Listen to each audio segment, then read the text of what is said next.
పద్మవ్యూహం మహాభారత యుద్ధంలో ఉపయోగించిన యుద్ధ వ్యూహాలలో అతి క్లిష్టమైనది. కురుక్షేత్ర యుద్ధంలో పాండవులను సంహరించడానికి ద్రోణాచార్యుడు తన అనుభవ జ్ఞానాన్నంతా రంగరించి పద్మవ్యూహం పన్నగా అందులో అభిమన్యుడు చిక్కుకొని వీరోచితంగా పోరాడి మరణిస్తాడు. కురుక్షేత్రంలో మనకు చాలా మందికి తెలిసింది పద్మవ్యూహం మాత్రమే. ఇది కాకుండా ఇంకా ఎన్ని రకాల వ్యూహాలున్నాయి? అసలు పద్మవ్యూహం అంటే ఏంటి? అభిమన్యుడికి దానిలోకి వెళ్లడం ఎలా తెలుసు? దాని లోపలికి వెళ్ళడానికి ఉన్న లాజిక్ ఏంటి? అసలు అభిమన్యుడి చావుకు కారణమెవరు? రండి ఓసారి కురుక్షేత్ర యుద్ధం వరకు వెళ్ళొద్దాం.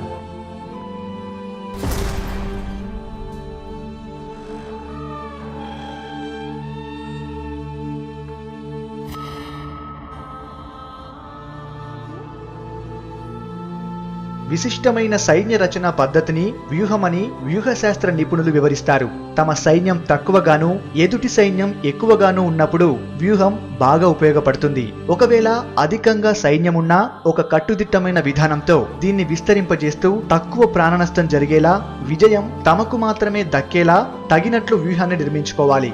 మహాభారత యుద్ధ సమయంలో క్రౌంచ వ్యూహం, గరుడ వ్యూహం, మకర వ్యూహం, కూర్మ వ్యూహం, శకట వ్యూహం, సూచి, సేన, వజ్ర, అచల, సర్వతోభద్ర, మండలార్ధ, శృంగాటక ఇలా అనేక రకాల పేర్లతో వ్యూహాలు రూపొందించారు. ఈ వ్యూహాలలో కొన్ని శత్రువులను దెబ్బతీయడానికి ఉపయోగపడితే మరికొన్ని తమను తాము కాపాడుకోవడానికి పనికొచ్చేవి. 18 రోజులు భీకరంగా సాగిన కురుక్షేత్ర యుద్ధంలో అతి క్లిష్టమైంది పద్మవ్యూహం. దీన్నే చక్రవ్యూహం అని కూడా అంటారు. అసలు అభిమన్యుడికి పద్మవ్యూహంలోకి వెళ్లడం ఎలా తెలుసు? ఇది దాదాపు చాలా మందికి తెలిసిన విషయమే. అర్జునుడు ఒకసారి సుభద్రకు యుద్ధ విద్యలో పద్మవ్యూహం కష్టతరమైందని అంటూ పద్మవ్యూహంలో ఎలా ప్రవేశించాలో, చాకచక్యంగా ఎలా పోరాడాలో వివరించి చెప్పాడు. అప్పుడు సుభద్ర కడుపులో ఉన్న అభిమన్యుడు ఆ విద్యను అర్థం చేసుకున్నాడు. అయితే పద్మవ్యూహం నుండి ఎలా బయటపడాలో అర్జునుడు సుభద్రకి చెప్పలేదు. అలా చెప్పబోయేంతలోపే సుభద్ర నిద్రలోకి జారుకోవడం చూసి అర్జునుడు చెప్పడం ఆపేశాడు. అభిమన్యుడు యుద్ధంలో చాకచక్యంగా పద్మవ్యూహం ఛేదించుకుంటూ లోనికి వెళ్లి వీరోచితంగా పోరాడాడు. కానీ ఆ వ్యూహం నుండి బయటపడలేక ప్రాణాలు కోల్పోయాడు. ఇది దాదాపు అందరికీ తెలిసిన విషయమే. కానీ అభిమన్యుడు పద్మవ్యూహంలోకి ఎంత చాకచక్యంగా వెళ్ళాడు? తన వెంటే వచ్చిన మిగతా పాండవులు అభిమన్యుడికి ఎందుకు సాయం చేయలేకపోయారో ఇప్పుడు చూద్దాం.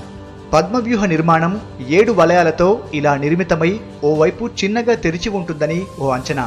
సాధారణంగా ఎవరైనా తెరిచి ఉన్న భాగం నుండి లోపలికి దూసుకెళ్లే ప్రయత్నం చేస్తారు. అలా శత్రువులను సంహరించుకుంటూ వలయాల చుట్టూ తిరుగుతూ కేంద్రం వైపుగా వెళ్తారు. ఇలా వెళ్లడం వల్ల టార్గెట్ ను చేరుకోవడానికి చాలా సమయం పడుతుంది. అక్కడి వరకు వెళ్లేలోపే అలసిపోయే ప్రమాదం కూడా ఉంది. ఆలోపే శత్రువులు మన మీద దాడి చేసి చంపేయొచ్చు కూడా. అలా కాకుండా ఈ వలయాల్ని ఛేదించుకుంటూ వెళ్తే మధ్యలో ఉన్న టార్గెట్ ను ఈజీగా చేరుకోవచ్చు. అలా వెళ్లడం కోసం ఎదురుగా ఉన్న ప్రత్యర్థిని సంహరించి లోపలికి దూసుకెళ్లే ప్రయత్నం చేస్తారు. ఇలా చేయడం వల్ల చనిపోయిన ఆ సైనికుడి స్థానంలో పక్కనే ఉన్న మరో సైనికుడు వచ్చి చేరి ఆ ప్రాంతాన్ని ఫుల్ఫిల్ చేస్తాడు. అంటే ఆ సైనికుడిని చంపి అభిమన్యుడు లోపలికి వెళ్ళగానే మరో సైనికుడు వచ్చి ఆ స్థలాన్ని ఫుల్ఫిల్ చేసి అభిమన్యుడి వెంట రక్షణగా వచ్చే వారిని లోపలికి వెళ్లకుండా అడ్డు నిలుస్తాడు. ఇలా చేయడం వల్ల అభిమన్యుడిని ఒక్కడిగా చేసి లోపలికి ఆహ్వానించి చంపాలనేది ద్రోణాచార్యుడి ప్లాన్. తల్లి గర్భంలోనే పద్మవ్యూహంలోకి వెళ్లడం ఎలాగూ నేర్చుకున్న అభిమన్యుడు ద్రోణాచార్యుడు ఆలోచించి వలపనినట్టు కాక కొత్త పంథాను ఎన్నుకున్నాడు. దానికోసం ఎదురుగా ఉన్న ప్రత్యర్థిని కాకుండా అతనికి కుడి ఎడమల వైపునున్న ఇద్దరిని చంపడం స్టార్ట్ చేశాడు. ఇలా చంపుకుంటూ లోపలికి వెళ్లిపోతున్నాడు. ఇలా చేయడం వల్ల ఎక్కువ గ్యాప్ క్రియేట్ అవుతుంది. దాని కారణంగా అభిమన్యుడికి రక్షణగా వచ్చే ధర్మరాజు, భీముడు, నకుల సహదేవులు త్వరగా పద్మవ్యూహం లోపలికి అభిమన్యుడికి తోడుగా వచ్చే అవకాశం ఉంటుంది. దీంతో కౌరవుల మీద విజయం సాధించవచ్చు అని ఇలా చేస్తాడు. ఇలా పథకం ప్రకారం అభిమన్యుడైతే లోపలికి వెళ్ళాడు. కానీ అతనికి రక్షణగా వస్తారనుకున్న ధర్మరాజు, భీముడు, నకుల సహదేవులు లోపలికి రాలేకపోయారు. దానికి కారణం పాండవులను ఏదైనా ఒక్కరోజు పాటు అడ్డుకునే వరం కలిగిన సైంధవుడు వీరిని యుద్ధరంగంలో అడ్డుకోవడం. అసలు ఈ సైంధవుడు ఎవరు? పాండవులను ఒక్కరోజు యుద్ధ సమయంలో ఆపే శక్తి అతనికి ఎలా వచ్చింది?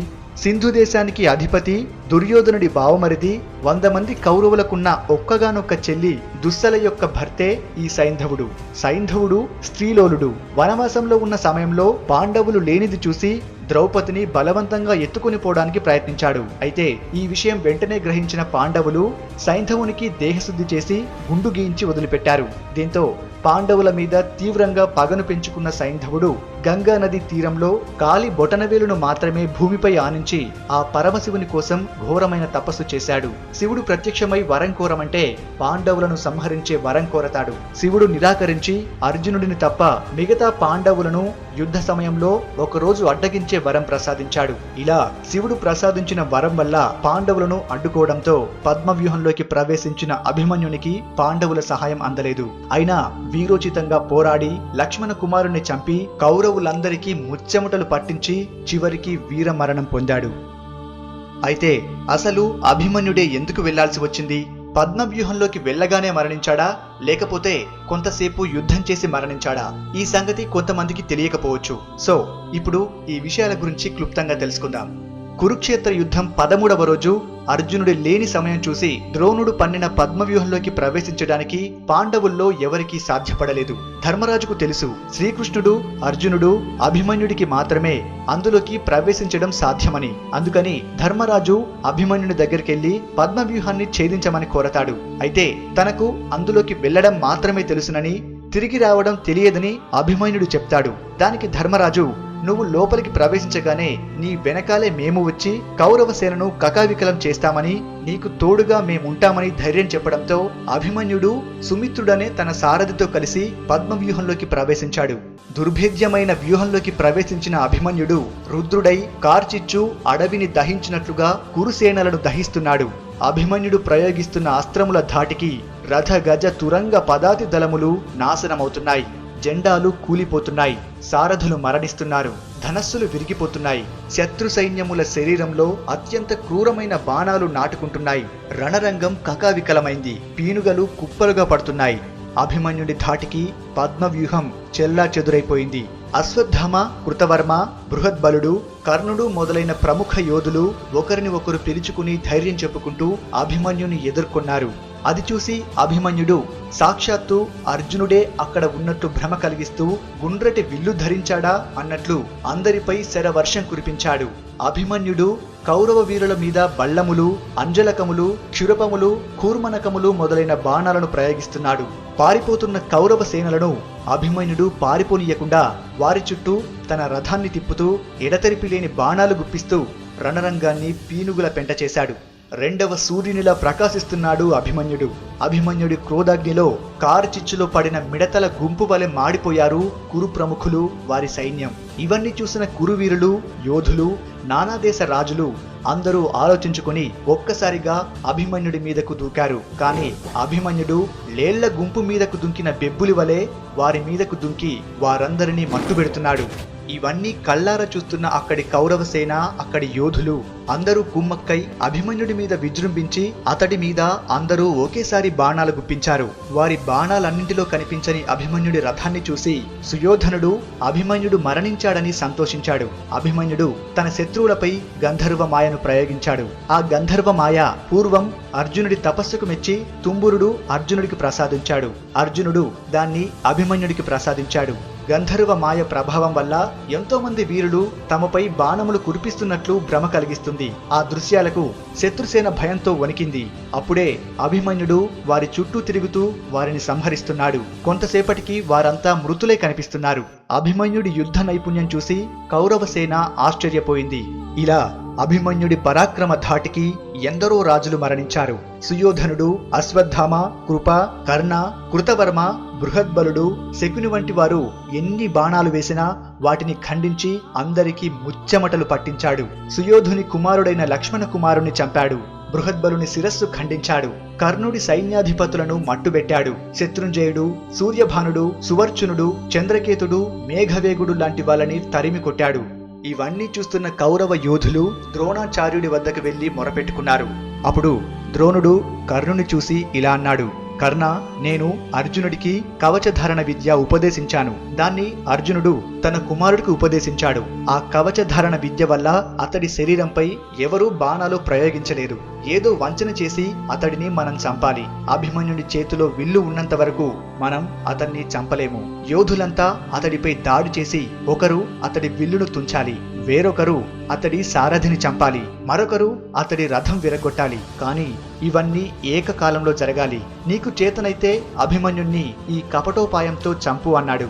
అది విని కర్ణుడు ఆలోచించి అక్కడి యోధులను కూడగట్టుకొని మూకుమ్మడిగా అభిమన్యుడిపై దాడి చేశారు. కొంతమంది అతడి విల్లు విరిచారు. ద్రోణుడు అతడి రథాశ్వములను చంపాడు. కృపాచార్యుడు అతని రథసారథిని చంపాడు. కర్ణుడు అభిమన్యుడి డాలు విరిచాడు. అప్పుడు అభిమన్యుడు తన రథం యొక్క చక్రం తీసి దాన్ని గిరగిరా తిప్పుతూ శత్రుసేనలను చంపుతూ సింహనాదం చేశాడు. రక్తసిక్తమైన అతడి ముఖాన్ని చూసి శత్రుసేనలు భయభ్రాంతమయ్యాయి. అభిమన్యుడు తన చక్రాయుధంతో శత్రువులు వేస్తున్న బాణములను ఖండిస్తూ శత్రు సంహారం చేస్తున్నాడు. ద్రోణుడి వైపు దూసుకుపోతున్నాడు. అడ్డు వచ్చిన కౌరవ సైన్యాన్ని చీల్చి చెండాడుతున్నాడు.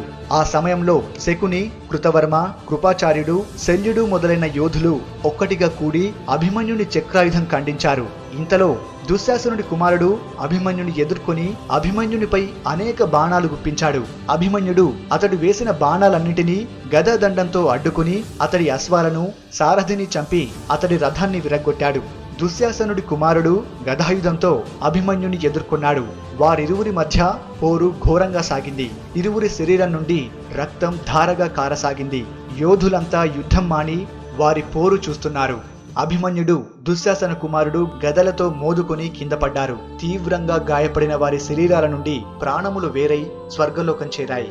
అప్పటికి కసితీరని కౌరవ యోధులు అభిమన్యుని చుట్టుముట్టి కత్తులతో పొడిచి పొడిచి చంపారు. సూర్యుడు అస్తమించాడు.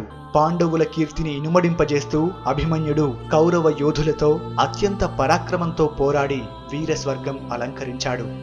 అభిమన్యుడు పద్మవ్యూహం లోపలికి వెళ్లి తిరిగి రావడం తెలియక అందులోనే మరణించాడని దీన్ని ఉదాహరణగా చెబుతూ చాలా మంది సగం సగం తెలిసి తెలియక ఎలాంటి పనులు చేయవద్దని చెబుతుంటారు. కానీ అది కరెక్ట్ కాదు. కేవలం 17 ఏళ్ల బాలుడు బెబ్బులిలా బరిలోకి దిగి కాకలు తీరిన కౌరవ యోధుల్ని సైతం ప్రాణభయంతో పరుగులు పెట్టించాడు. కౌరవ సేన శవాల్ని కుప్పలుగా పోశాడు. రణరంగంలో రగులుతున్న అగ్నిజ్వాలలా విజృంభించాడు. మనలో కూడా చాలా మంది చిన్న చిన్న సమస్యలకే చాలా భయపడిపోతుంటారు. అలాంటి వాళ్ళు అభిమన్యుని చూసి చాలా నేర్చుకోవాలి. అనుభవంతో పని లేదు, ఎవరి అండా అక్కర్లేదు. టార్గెట్ ఒక్కటే ముఖ్యం. గుండెల నిండా ధైర్యం, సాధించగలనన్న నమ్మకం, ప్రాణాల్ని సైతం లెక్క చెయ్యని తెగువ. అంతే, మనల్ని ఓడించే మొనగాడే లేడు.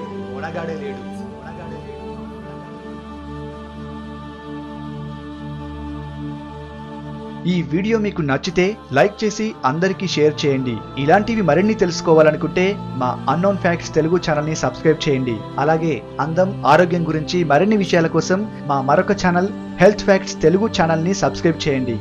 Thank you for watching.